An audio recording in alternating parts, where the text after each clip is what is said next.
lights. Ba ba ba ba. Hey, ladies and gentlemen, are you ready? I feel good. Oh yes. Oh my love, I wanna make you move. Hey, hey baby, all night long. My song is played for you, baby, and everybody say with me. I gotta be the good baby.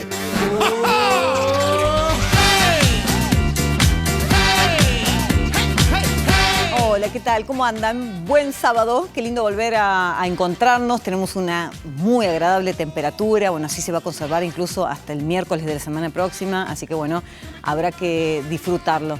Claro que no es tan agradable lo que está sucediendo a nivel país. Uno de los datos tiene que ver con el conocimiento de la inflación del viernes, un número alto que ya todos intuíamos porque en los bolsillos es donde se siente.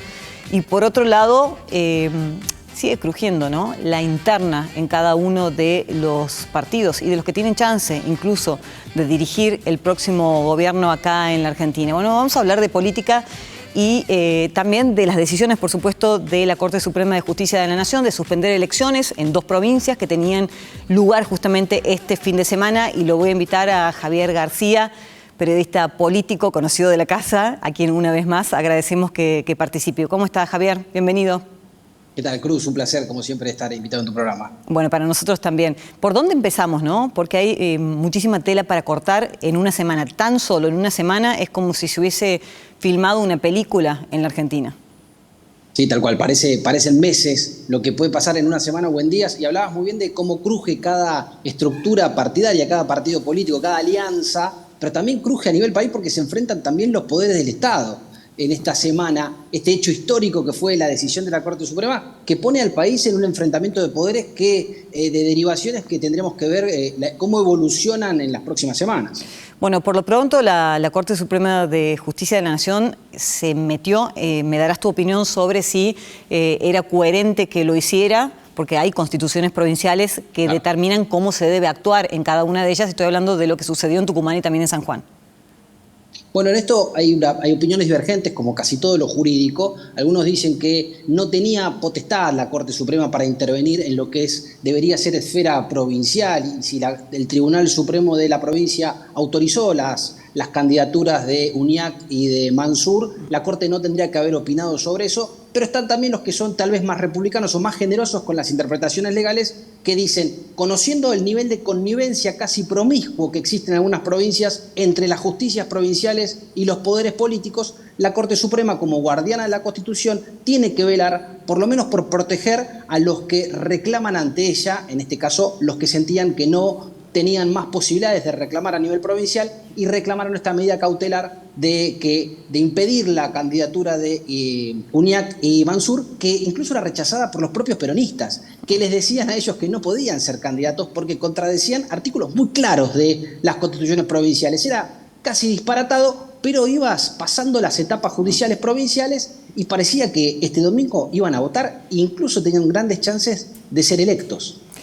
Y esto ha generado también una cadena nacional en la semana, no para hablar de economía, de la crisis o de cómo la vamos a resolver o de qué se espera para los próximos meses, sino también metiéndose en este tema particularmente. Estoy hablando de Alberto Fernández, que dice, él suma una justificación más para este inicio de juicio político a los miembros de la Corte que ya se ha iniciado. Claro, porque esta batalla de poderes entre el Poder Judicial, la Corte Suprema y el Poder Político o el oficialismo, el Poder Ejecutivo, viene de largo. Esto se enmarca en el contexto de que están haciendo un juicio político a los miembros de la Corte le atribuyen cuestiones horribles a los miembros de la Corte. Algunas tendrán asidero, otras no tanto, pero lo cierto es que es una campaña de demolición día tras día, jornada tras jornada en el Congreso de la Nación, solo para desprestigiarlos, porque de inicio se sabía que no le daban los votos para que prosperara el juicio político hacia los miembros de la Corte. Se instauró esta supuesta operación contra los miembros de la Corte solo con el fin de desprestigiarlos, porque también es interesante mencionar, todas las causas que comprometen a la vicepresidenta de la Nación van a terminar siendo resueltas por esta Corte Suprema. Con lo cual, qué mejor que deslegitimarla, como han hecho con los tribunales de casación, con aquellas cuestiones de si jugaban o no jugaban al fútbol en Quintas de Macri, o jugaban o no jugaban al fútbol, al pádel en la Quinta de Olivos cuando estaban desarrollando los códigos. Bueno, lo cierto es que es un operativo de demolición de la Corte Suprema, que les devuelve todo el tiempo este tipo de situaciones. Les patea el tablero y complica muchísimo el avance del kirchnerismo o del peronismo provincial, o de los peronismos provinciales en este caso, en cuestiones muy reñidas con lo jurídico.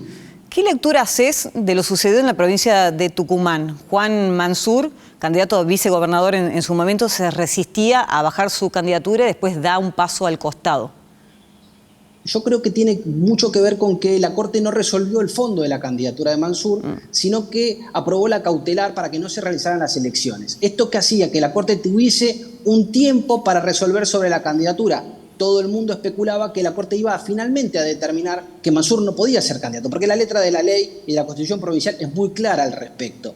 Lo cierto es que me parece que la especulación que hace Juan Mansur a la situación es que se montó todo un operativo. Sabemos cómo funcionan los aparatos clienterales en las provincias, en las intendencias, en los municipios de la provincia de Buenos Aires, cualquiera sea el partido político, y a tan pocos días de las elecciones, haber abortado esta situación, esta elección, me parece que no pueden dilatarlo mucho más, porque no tienen otra vez para hacer ese desembarco en los barrios populares, ese desembarco con atenciones, con gestos, con lo que sea, y necesitan que la gente vote calentita, vendría a ser, vote, está ahora todo hecho el proceso. Entonces me parece que Mansur se baja rápidamente, sin esperar la decisión de la Corte, sin siquiera cuestionarla, sin siquiera pelearla, porque necesita que en Tucumán se vote y rápido. Esta decisión de la Corte Suprema de Justicia de la Nación de impedir la reelección indefinida puede ser el primer paso de avance en relación a otras provincias donde es posible eso, como por ejemplo la famosa Formosa de Infran. ¿Se animará la Corte a meter de alguna manera la cola para que esto no pueda hacerse como viene sucediendo? Bueno, quienes cuestionan el fallo de la Corte y ponen de manifiesto las posibles consecuencias o que podrían traer este fallo de la Corte, cómo podría inmiscuirse no solo en las provincias, sino incluso en algunas intendencias de la provincia de Buenos Aires, que tienen también mandatos hace muchos años, o familias que están en el poder hace muchísimo tiempo. Lo cierto es que hasta ahora no está claro las derivaciones, porque la Corte no se pronunció sobre el fondo, sino que solo tomó la medida cautelar para preservar los derechos, porque había una situación que era mucho más compleja para la República Argentina. Es si la Corte no tomaba esta decisión, no suspendía tan cerca las elecciones y se votaba en Tucumán y en San Juan, y salían electos Mansur y Iñak, ¿cómo iba a ser la Corte para después decir que esos candidatos no estaban habilitados? Imaginémonos las consecuencias y las derivaciones políticas que podían acontecer en esta Argentina tan convulsionada si la Corte Suprema decía que el gobernador electo de San Juan no podía ser electo gobernador. Exacto, exacto. Hablando de problemas en la Argentina, bueno, Massa utilizó los otros días una palabra que a todos nos sorprendió.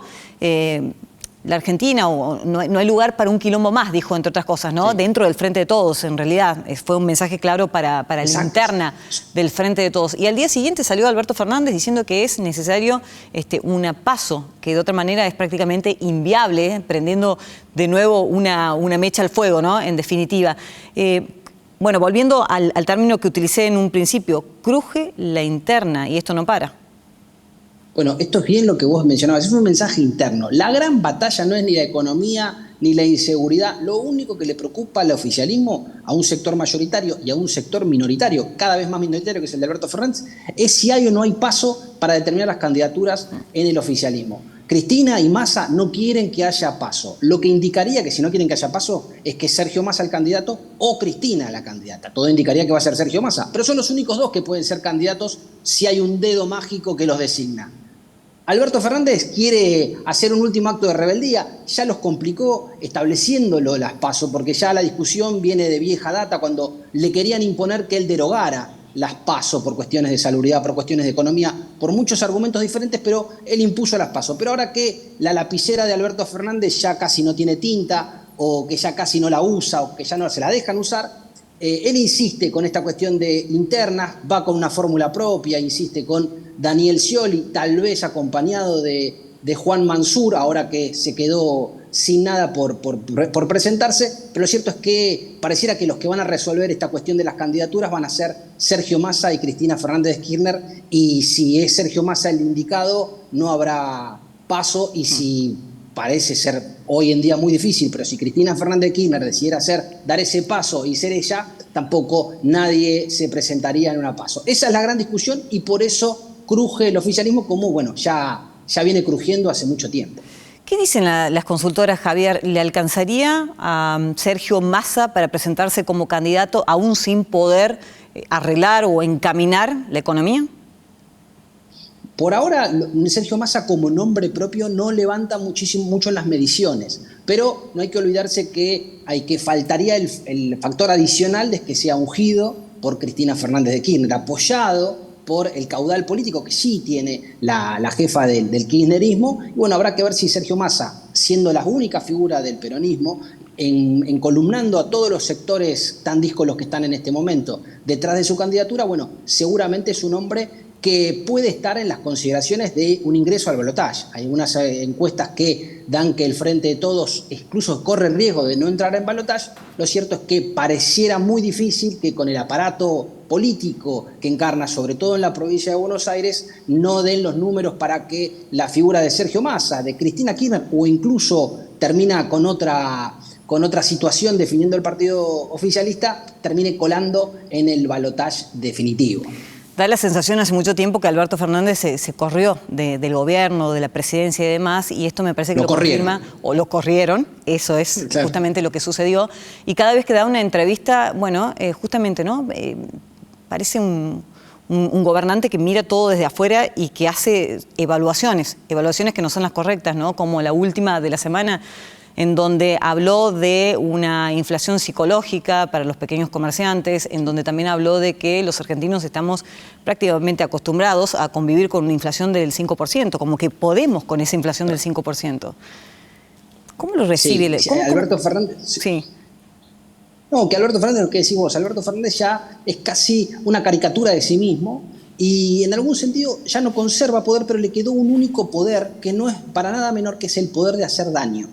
Y que él utiliza de manera casi, algunos dicen con cierta perversión, y cada vez que habla se agarran la cabeza, tanto Cristina, con la cual no se habla y parece que la relación está rota definitivamente, se desprecian profundamente, y tampoco con Sergio Massa, que si fuese por ellos lo pondrían en uno de estos cohetes de Elon Musk y lo mandarían a la luna, por lo menos hasta el día que se vote, porque todo lo que hace Alberto Fernández para ellos es costoso políticamente. Lo que dice, lo que no dice, sus silencios, sus caras, todo ya genera mucha irritación en un sector de la sociedad que cada vez se aleja más y cada vez ve cómo va cayendo las posibilidades electorales del Frente de Todos cuanto más habla Alberto Fernández. Voy a aprovecharte porque sé que has estado en Estados Unidos y hacía una especie de parangón los otros días. Prácticamente hemos tenido en el mes que pasó en la Argentina un 2% mensual. En Estados Unidos, por ejemplo, mensualmente tienen un 0,4%, un 0,5%. ¿Cómo es vivir en un país, aprovechando justamente que has estado por allá, donde la inflación no sea un tema? Bueno, es que, ¿sabes qué? Lo más curioso de todo es que es un tema para ellos. Para ellos es dramático tener una inflación anual del 5%. Cuando nosotros tenemos una inflación anual del 130%, incluso la UBA publicó un informe de que en alimentos podría llegar al 200%. Ellos no admiten vivir con un 5% de inflación anual, no toleran vivir con un 5% de inflación anual, que se traduce en que la leche les aumenta 10 centavos en un año o quizás menos. Pero sin embargo no lo admiten, no lo toleran y hacen responsable a los gobernantes. Acá seguimos buscando la culpa en la guerra, en un montón de situaciones para esta situación. Y con relación a lo que decías de Estados Unidos y Argentina, creo que la reflexión que más me quedó es que Ezeiza dejó de ser un aeropuerto. Parece ser que es una máquina del tiempo, porque regresar a Argentina es como retroceder 20 años. De cuando uno está en un país desarrollado, lo que es los supermercados, lo que son las tecnologías, pareciera que uno se mete en una cápsula del tiempo y viaja 20 años hacia atrás en lo que es la Argentina, y preocupante como no solo los índices económicos, los índices de seguridad, sino cómo nos vamos retrasando en un montón de aspectos de desarrollo económico como país. Qué fuerte lo que estás diciendo, ¿eh? Es como entrar es muy impresionante. En una cámara del tiempo. Es decir, tal contraste es el que te ha generado justamente este viaje? Es muy impresionante con relación a las tecnologías, los supermercados, la cantidad de acceso a determinados productos, a diferentes productos, a variedad de ofertas en materia tecnológica, la cantidad de bienes, de insumos, de novedades que existen acá, y cuando uno llega acá y ve lo último que existe, o lo único que puede uno tener acceso a determinadas cosas, porque ya ni hablemos del acceso, el acceso ya es para una población muy minoritaria, mínima, sino que incluso es tecnología ya que allá ya deja de ser ni siquiera novedosa. Y eso traducirlo también a aspectos que tal vez, por suerte, no tenemos la desgracia de atravesar, pero sobre todo a mí me inquietaba el tema de salud.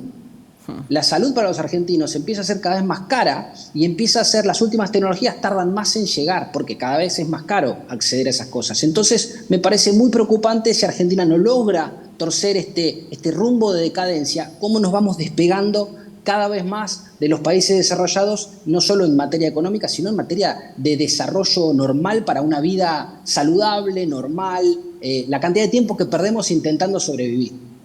Gracias, Javier. Por favor. Un abrazo. Un placer. Un abrazo. ¿Hacemos la pausa? Ya venimos.